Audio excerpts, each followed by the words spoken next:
Do konca februára by mali pod Tatrami preraziť nový železničný tunel.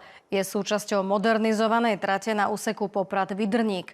Pláni práce spomalil archeologický prieskum, no a teraz robia problémy bývalé banské diela. Obnova tejto časti trate sa tak pravdepodobne oneskorí.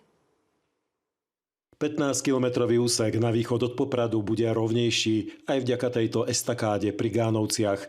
Vlaky by tade mohli jazdiť až 160 km za hodinu. Práce prebiehajú 24 hodín denne, 7 dní v týždni, v noci hlavne na zváraní a na opravách povrchových náterov.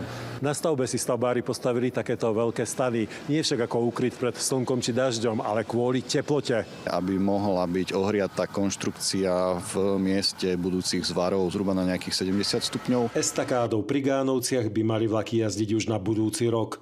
Nový tunel pri Vydrníku otvoria najskôr o 2 roky. Bude mať 711 metrov, aktuálne nám do prerážky chýba zhruba 30 metrov, pričom posledných zhruba 50 metrov je poznačených starými banskými dielami, ktoré pri rážbe museli byť zohľadnené. Rekonštrukcia železnice ovplyvnila aj dopravu v Poprade. Cestu prvej triedy 1/66 v tomto úseku uzavreli a chodcom, cyklistom aj vodičom pribudli obchádzky. Musíme chodiť dookola, robíme obchádzku a autobusy nejdu po tej linke, čo by išli, takže tiež s autobusami je to trošku horšie. Zdlžilo sa mi to tak o nejakých 10 minút možno, tá obchádzka.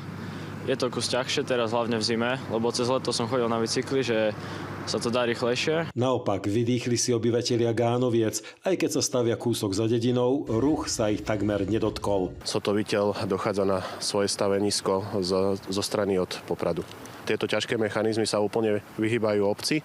Maximálne prechádzajú obcov robotníci. Nový úsek trate mal byť pôvodne hotový do konca budúceho roku.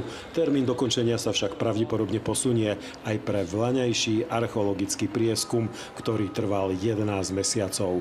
Milan Velecký, Slovenská televízia.